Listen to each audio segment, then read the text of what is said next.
அனைவருக்கும் வணக்கம். அனைவரையும் தஞ்சை சமையலறையில் சந்திப்பதில் மிக்க மகிழ்ச்சி.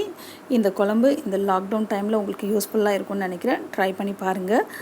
நம்ம சேனலை சப்ஸ்கிரைப் பண்ணாதவங்க சப்ஸ்கிரைப் பண்ணிக்கோங்க. வாங்க வீடியோக்குள்ளே போகலாம். நம்ம இப்போ கடாய் வச்சுருக்கோம். இதில் நான் கொஞ்சமாக நல்லெண்ணெய் விட்டுருக்கேன். இது கூட சின்ன வெங்காயம் பெரிய வெங்காயம் ரெண்டையுமே நான் கட் பண்ணியிருக்கேன். பெரிய வெங்காயம் கொஞ்சம் பொடிசாக கட் பண்ணியிருக்கேன். சின்ன வெங்காயத்தை 1-2 கட் பண்ணியிருக்கேன். இது எல்லாத்தையுமே நம்ம நல்லெண்ணெய் கூட ஆட் பண்ணிக்கலாம்.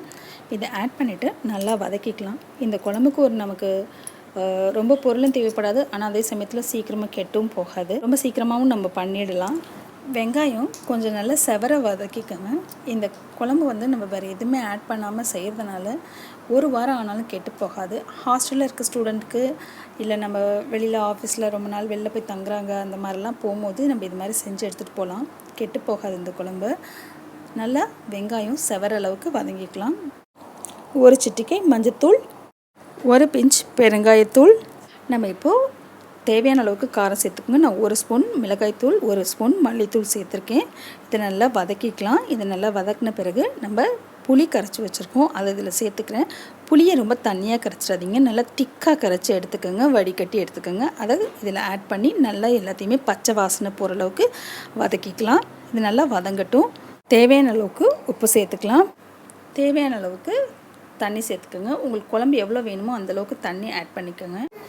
இது நம்ம ஒரு மூடி போட்டு நல்லா கொதிக்க விடலாம். பாருங்கள், நம்ம குழம்பு நல்லா திக்காக கொதித்து ரெடி ஆகிடுச்சு. அவ்வளோதாங்க, நம்ம குழம்பு ஃபுல்ஃபில்லாக ரெடி ஆகிட்டு. இப்போ கொஞ்சம் போல் நான் இதில் வெல்லம் சேர்த்துக்கிறேன். நீங்களும் அது மாதிரி சேர்த்துக்கோங்க. அந்த புளிப்பு இனிப்பு எல்லாம் கலந்து ரொம்பவே டேஸ்ட்டாக இருக்கும் இந்த குழம்பு. நம்ம ஹாஸ்டல் ஸ்டேயிங் இல்லை நம்ம யாராவது ஃபேமிலியிலேருந்து வெளியூர் போகிறாங்க அப்படின்லாம்னா இது சூப்பராக ரெடி பண்ணி கொடுத்தீங்கன்னா கெட்டு போகாமல் இருக்கும். நம்ம இப்போது நல்லெண்ணெய் வச்சுருக்கோம். ஒரு தாளிப்பு கரண்டியில் கொஞ்சமாக நான் தாளிப்பு வடகம் எடுத்திருக்கேன். அதை இது கூட சேர்த்து, இந்த வடகம் சேர்த்திங்கன்னா தான் இதில் உள்ள இந்த குழம்புல ஒரு ஃப்ளேவர், நல்ல ஒரு டேஸ்ட் இருக்கும். நல்ல நீங்கள் எவ்வளோ வேணாலும் போட்டுக்கலாம். நம்ம கொஞ்சமாக குழம்பு வச்சுருக்கதுனால நான் இந்தளவுக்கு சேர்த்துருக்கேன். நீங்கள் நிறைய குழம்பு வச்சுருக்கீங்கன்னா நிறைய வடகம் போட்டு தாளித்து அதில் ஊற்றிடுங்க. ரொம்பவே டேஸ்ட்டாக இருக்குங்க. நீங்கள் இந்த மாதிரி ட்ரை பண்ணி பாருங்கள். நம்ம தாளிச்சதை இது கூட சேர்த்துட்டோங்க. நம்மளோட குழம்பு ரொம்ப சுவையாக ரெடி ஆகிருக்கு. இது கூட ஒரு அப்பளம் மட்டும் சைட் டிஷ்ஷாக இருந்தால் போதுங்க. சூப்பராக சாப்பிட்லாம். சுட சுட சாதத்தில் போட்டு ஒரு அப்பளம் வச்சுட்டு சாப்பிட்டோம்னா ரொம்ப அருமையாக இருக்கும். நீங்கள் இதே ப்ரொசீஜரில் செஞ்சு பாருங்கள். இந்த குழம்பு 1 வாரம் ஆனாலும் வெளியில் வச்சிங்கன்னா கூட கெட்டு போகாது. நீங்கள் இப்போ ஃபாரினுக்கோ எங்கேயோலாம் கொடுத்து அனுப்பணுன்னா நல்ல ஒரு பாட்டிலில் போட்டு ஆற வச்சு வேர்வைப்படாமல் கொடுத்து அனுப்பிச்சிங்கன்னா சூப்பராக தாக்கு பிடிக்குங்க.